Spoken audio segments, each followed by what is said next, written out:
Hello, everybody. Sincerely wish I had something better to discuss today than current events.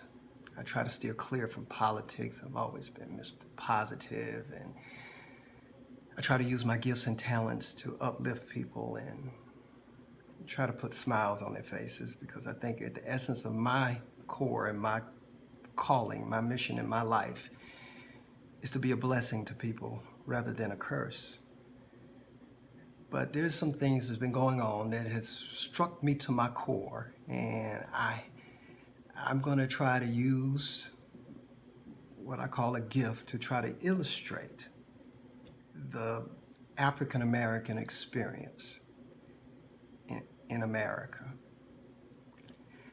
I'm going to call my story to you. It's called Talking Dog. And I want you to imagine that what would happen if one day there was a chemical explosion, a big bomb goes off and lets some chemical in the air that somehow, some way, it made dogs intelligent. I mean, really intelligent. They had consciousness, they dreamed, they could talk, they could learn like we do. Everything a human can do, the dog was able to do because of this chemical in the air. And because of that, the government made it a law that now, because dogs have consciousness and they can think and reason and learn, it is only right that we give those dogs the same rights as human beings. And that sounds good on paper, and so the government made it a rule that you have to treat dogs like humans. So that meant that you have to give the dog has the same human rights we have. The dog you have to give the dog a job, and the dog has to be able to come to our restaurants, and that dog has to be able to swim in our pools and go to our schools with the kids sitting in chairs next to dogs. You know, life goes on, and then you start hearing about rumors about people abusing dogs. You know, some people killing the dogs, and you hear about police killing the dogs, and especially the pit bulls and mean, nasty pit bull dogs. They're killing them, and some overkilling the dogs, shooting them 50, 60 times. And you're like, oh, that's a little overkill, but would you really lose any sleep? Or you find out that some of the dogs were still on a leash and they still killing the dog or hanging the dogs. And you're like, that's kind of crazy in the head, but would you lose any sleep? Would you grab a sign and go out and picket? Would you go out and start flipping over cars and burning buildings and doing all? No, you wouldn't. You wouldn't, because at the end of the day, it's still a dog. And I think that is America's issue. You know, ever since the emancipation of slavery, it's been a spirit of, got to give them rights, but at the end of the day, it's still a dog. Someone said, I heard an interview one time, someone interviewed a German soldier after World War II, and they asked him, how were the things done to Jews, that all the atrocities, the mass murders and the gassing and the shooting and just all the oppressions that the Jews had to go through during World War II because of Hitler. And the soldier said, well, you have to, in order for a soldier to do what they did, you can't view them as human. And that made a lot of logical sense to me, because as a human brain, it's not geared for killing other humans.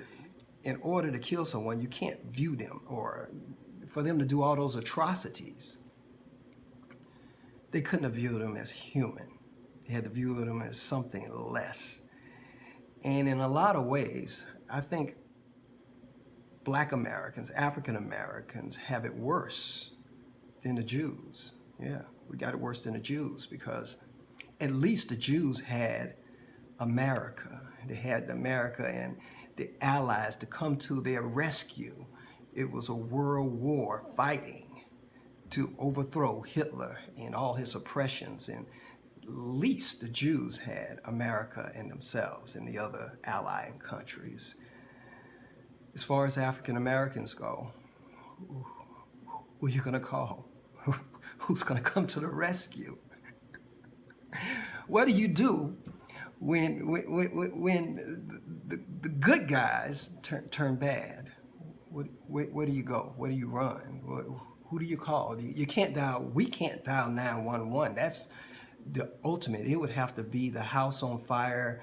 The guy's got the knife in his hand stabbing me before someone will pick up the phone to call 911 or seek justice. So who do you call when the good guys turn bad? There's no more calling. You have to, in my thinking, in my rationale, in my mind, we're at a point now where we got to stop asking, begging, pleading for people to treat us like we're humans. We have to let them know that we're humans. We have to come together.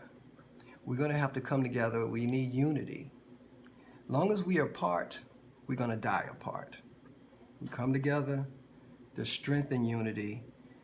We can build our communities. We can fix all our elements. Lord knows we're not perfect. I mean, black on black crime, that's a whole nother issue. But we're not going to get respect until we start respecting ourselves, until we start lifting ourselves like men and not take it anymore. It's simple. That's the American system. And as long as we have to beg another human, another person to treat us like a human, well, that defeats the purpose right there. I have to show you that I'm human and to respect me and that this is just a skin color. Nothing more, nothing less. Something from Africa to protect us from the sun. That's it. All the other stuff, breathe, feel, hurt, love, and cry just like you, and die. It's time for unity, and I'm tired. And you see the frustration from everyone else. Everyone's tired. It's time to squash that division spirit. And that's what it is. And I got good news. You know, I always like to end on a good note. I go to a lot of schools, and whether I'm in the sticks woods of deep Kentucky, or whether I'm in the hood where you need a bulletproof vest to go into the school, there's been performances where either I'm in the woods or in the hood where 5-6-year-old kid will come up and hug me. White kid will hug me. Little black kid hug me after they're so pleased with what I'm doing or what I was saying. And that's the spirit. The white kid and the little black kid, that's a kid, innocent spirit. Everything else has to be injected into their minds. Prejudice, division, racism, supremacists, all that has to be injected. But I got good news. That's a dying spirit. This new generation, I am very hopeful.